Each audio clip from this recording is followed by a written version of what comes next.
we miss you at 4C so much. We had a blast at 4C Kids Camp last week.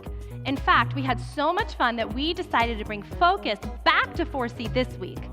And we made our very own STEAM lab. Okay, look at all this cool stuff. I am so excited. I cannot wait to show you so much more of all that we're gonna do this week. However, first we're gonna play a game. This game is called Fungus or Food. So you're gonna see a picture pop up on the screen and it's gonna be blown up and you have to decide, is it a fungus or is it a food? Are you ready? Okay, let's go.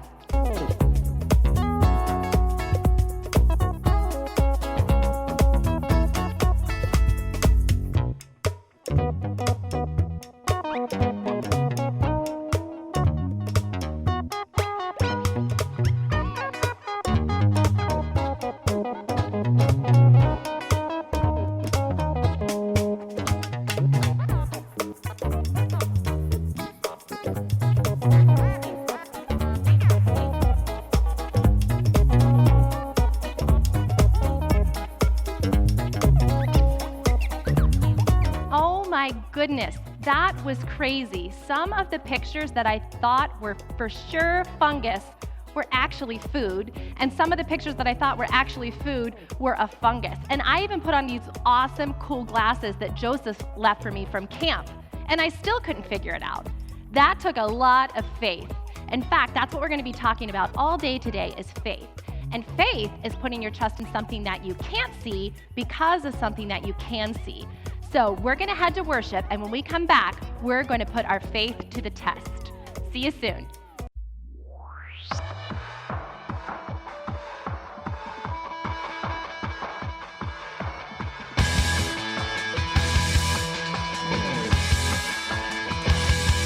Yeah, we shine the light of God, and when we speak with the words of love, and when we dance, we make it a little wild, 'cause we're the people of God, yeah, the people of God, yeah.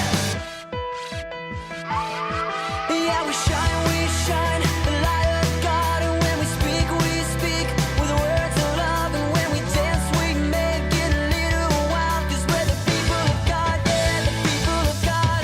So now is the time for the people to rise, lift up a shout, everybody cry out, raise your voice, shout out a noise, and dance the dance of joy.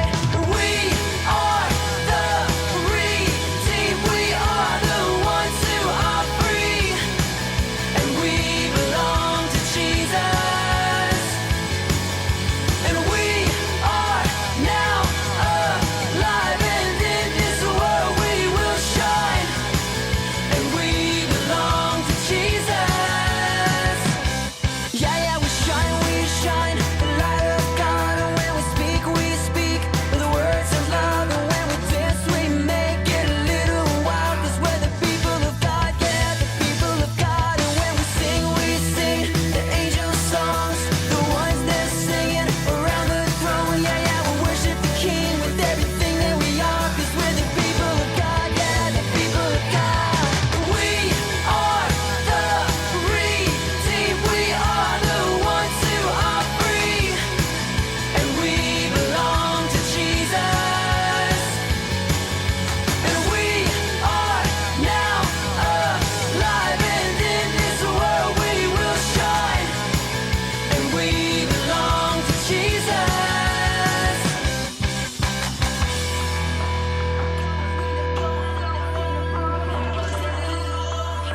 We're going into all the world, we're carrying the light of Jesus, and we shine in the darkest place, we shine. Yeah, we're going into all the world, we're carrying the light of Jesus, and we shine, we shine.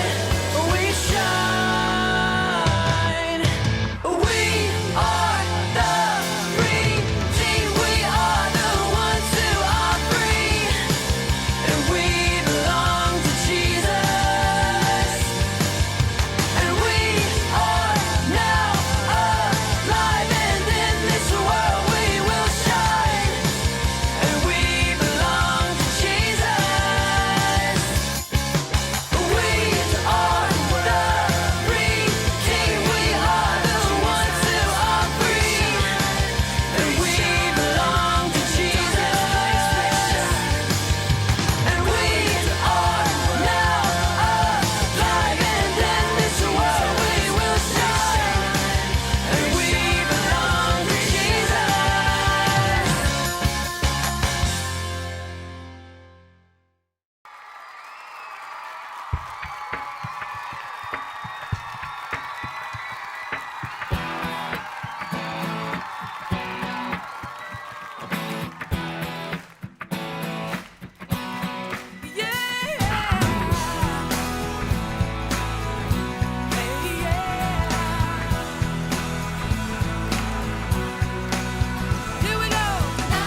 awesome. You guys, that was great worship. I am out of breath. I was dancing up on this stage. I was almost knocked some of these liquids over, so I had to chill for just a second. So thanks so much for worshiping with us.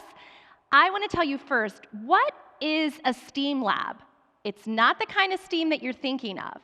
It's not the steam that comes off of a pot of boiling water on the stove. It's not the steam that comes out of a train. This STEAM lab is actually an acronym that stands for Science, Technology, Engineering, Art, and Mathematics. Wow, that is amazing. All of those things in one room at the same time, that makes me so excited. I cannot wait to dig in. So the first thing I want to show you is my awesome, cool, amazing microscope. So this microscope is going to help me see things that I normally would not be able to see. So the first thing I thought we would try to take a look at is a piece of my hair. So I'm going to just pull this.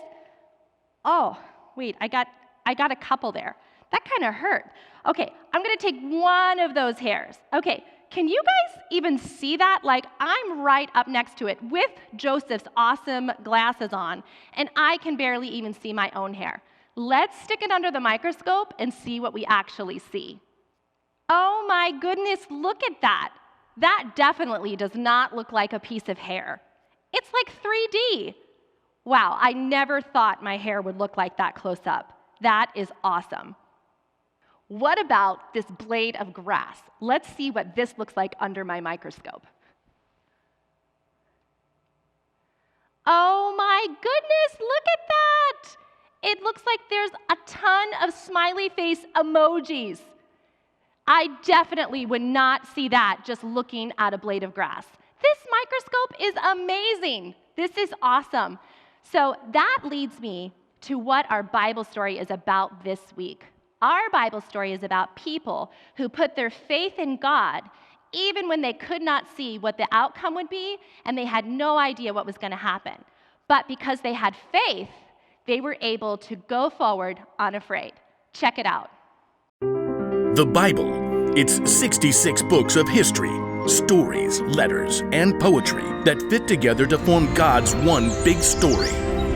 The epic adventure of how He created us and loves us so much that He made a way to rescue us. As we travel through the Bible, from Genesis to Revelation, we discover people who met God and found their lives changed forever.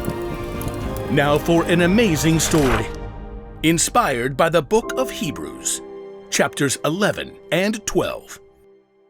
Gotta have a little faith, faith, faith, faith. Keep the faith. Take a leap of faith. You know, a lot of people toss around the word faith lately. We say you can break the faith, or just take it all on blind faith. But true faith isn't blind at all. It's much more than just an inspirational word. True faith has to do with believing in all the things you can't see because you start with what you can see. Now, we can't see God with our physical eyes, but we can see the stories of people who came before us. They lived in a broken world like we do, but they chose to follow God. They chose to trust His promise that one day He would send a rescuer that would make everything right again. The writer of Hebrews in the New Testament tells us about some of these men and women in God's story. People like Noah, people like Abraham. Abraham. When God called Abraham, he was already getting old. He and his wife Sarah didn't have kids. Leave your country and your people. Leave your father's family. Go to the land I will show you. All nations on earth will be blessed because of you. God was planning on sending his rescuer as one of Abraham's great, etc. grandchildren. But still, even though Abraham had God's promise, he still couldn't see the one God was sending. Still, Abraham went on a wild adventure, following God's call. And even his descendants, Isaac, Jacob, and Joseph, all chose faith in God. Moses, too, was called by God from the fiery heart of a burning bush. Even though he was raised by Pharaoh's daughter, he chose to stand with his own people and face Pharaoh's anger to win freedom. We read about it like this in the book of Hebrews. Moses suffered shame because of Christ. He thought it of great value. See, when you check out Hebrews, you discover this huge list of people who followed God by faith, so many that the writer just stops trying to list all of them. Oh, but we can't forget Israel's most important king, David. Get up and anoint him. This is the one. Even though God had promised David would be king, though, David spent years on the run from King Saul, fearing for his life. Still, he chose to trust God. The Lord is my shepherd. He gives me everything I need. Now, none of these people in the Old Testament could see with their eyes how God was going to save his people, but they could see how he was working in their lives, how their needs were being met. So they chose to believe in his greater plan. They chose faith. Faith is being sure of what we hope for. It is being sure of what we do not see. That is what the people of long ago were praised for. Now, here's where the story turns. In Hebrews, we discover that none of those people in the Old Testament received what God had promised here on earth. That's because God had planned something better for us, so they would only be made perfect together with us. God's plan includes all of us from the very beginning of creation. So at just the right moment, at the perfect point in time, God sent his rescuer, the hero, his very own son, Jesus. Jesus showed us how to live.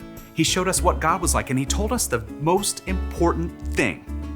If you love one another, everyone will know you are my disciples.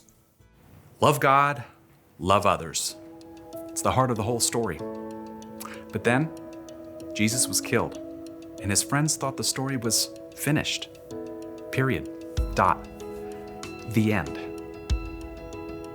Until God raised him back to life. Jesus has defeated death, and those who follow him can live with him forever. But how do you follow someone you can't see? Well, that brings us back to faith. Let us keep looking to Jesus. He is the one who started this journey of faith, and he is the one who completes this journey of faith. He paid no attention to the shame of the cross. He suffered there because of the joy he was looking forward to. So think about him. Then you won't lose hope.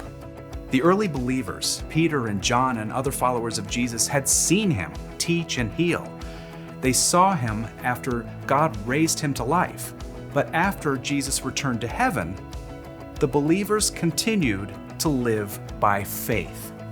We have to speak about the things we've seen and heard. Because of what the new Christians in the early church had seen, they could believe in what they could not yet see, the end of the story, where God makes everything right. They kept the faith, and because they did, we can choose faith too.